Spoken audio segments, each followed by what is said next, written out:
Mesdames et messieurs, peuple du changement, recevez l'expression de ma très haute considération. Vous savez, comme j'ai coutume de dire, nous sommes une génération consciente. C'est aussi vrai que nous sommes une génération sacrifiée. C'est quand on est jeune qu'on a de la force en nous. C'est quand on est jeune qu'on peut faire bouger les choses. L'objectivité, la rationalité et la vertu, sur ce, doivent être intégrées en nous. J'aimerais partager une réflexion avec vous. Vraiment, si je me trompe, dites-le moi dans les commentaires.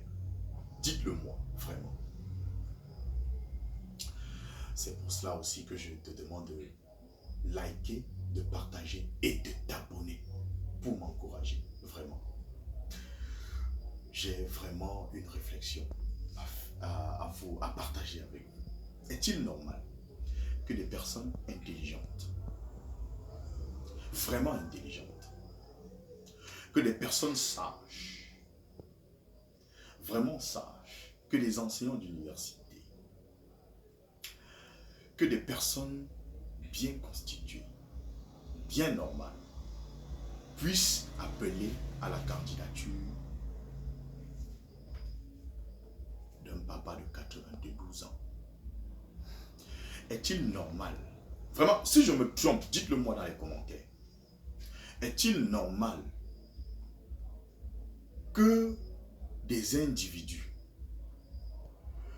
des personnes bien normales, super intelligentes, puissent se lever et trouver que un homme de 92 ans, un papa de 92 ans, donc un patriarche, est l'avenir,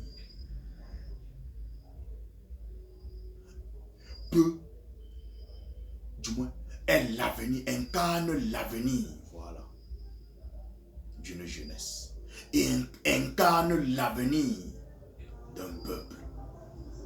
Vraiment, si je réfléchis mal, vraiment, je vous demande de me le dire en commentaire parce que personne n'est parfait. Est-ce que une personne intelligente, douée de bon sens, comme le papa qui a dit que le RDPC c'est le seul parti qui a une vision claire pour les Camerounais, qu'une personne vraiment intelligente, vraiment, c'est-à-dire une personne même éclairée, puisse demander à un peuple de voter un papa de 92 ans, puisse appeler un papa de 92 ans aussi à se présenter. Parce que pour lui, il incarne la vision, l'avenir d'une nation, d'un peuple. Vraiment, c'est une question qui me taraude de l'esprit et à laquelle j'aimerais vraiment que vous puissiez me répondre. Si ce ne sont pas des gens égoïstes, on n'appelle pas ça. Ce n'est pas de l'égocentrisme ça. Ce n'est pas de l'égoïsme à outrance ça. C'est-à-dire des gens qui ne pensent. Lorsque quelqu'un se lève et dit que vraiment, papa, même si toi qui as 92 ans là, pardon, représente-toi parce que tu es l'avenir de la nation. C'est un peu un père égoïste ça. Ce n'est pas quelqu'un qui ne pense qu'à lui. C'est-à-dire quelqu'un qui ne pense qu'à ses propres avantages. C'est-à-dire, c'est ça, au contraire. C'est ça, le Camerounais.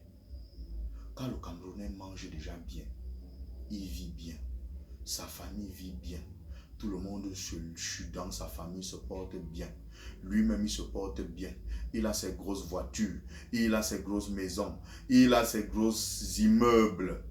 C'est fini, hein? Pour lui, hein? Même si tu as 100 ans, éternise-toi au pouvoir.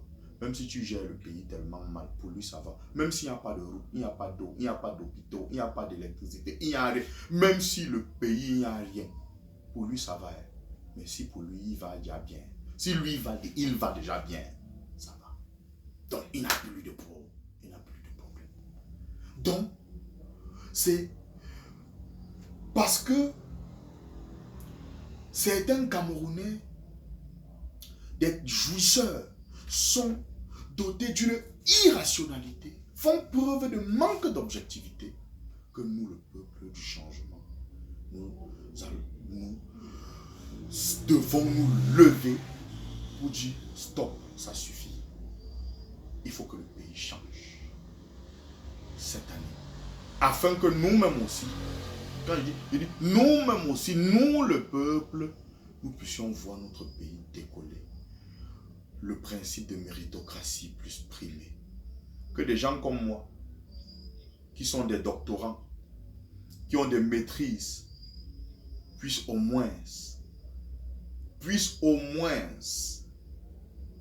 espérer quelque chose dans ce pays.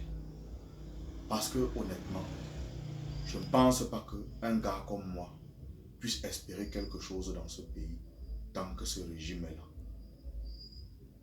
Honnêtement, des gens comme moi, parce que comme moi, il y en a plein. Et je vais vous montrer dans une prochaine vidéo, Peuple du Changement, ce que je fais pour m'en sortir dans la vie. Et dont j'ai même énormément besoin de soutien. Et je me bats tout seul. Un jeune Camerounais qui a refusé la mendicité, qui a refusé de mendier, qui a refusé de se compromettre, qui a refusé de faire dans l'illicite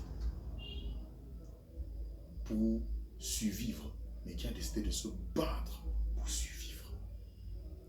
Vraiment, dites-moi dans les commentaires, un papa de 92 ans ne devrait-il pas aller se reposer? Un père de 92 ans, est-ce qu'un homme de 92 ans peut encore incarner l'avenir d'un peuple? Vous avez vu Joe Biden, non? Joe Biden, parfois, il entraîne à la maison comme s'il oublie. On dit qu'il s'est garé souvent à la Maison Blanche. C'est-à-dire qu'il marche comme s'il ne connaît plus où il est. On le cherche. Un père de 92 ans, mon frère. On dit qu'il faut qu'il... Et on dit qu'il est notre avenir. Qui va nous aider à relever avec nos défis. Il va nous aider à relever les défis qui sont les nôtres. Et les gens supportent ça. Oh, c'est dur. C'est dur. L'argent dans un pays pauvre. Dans un pays pauvre. Vaut mieux vivre pauvre dans l'opulence que de vivre pauvre. Vaut mieux vivre pauvre dans sa dignité que de vivre pauvre dans l'opulence. J'étais Florent Pagny, votre humble serviteur.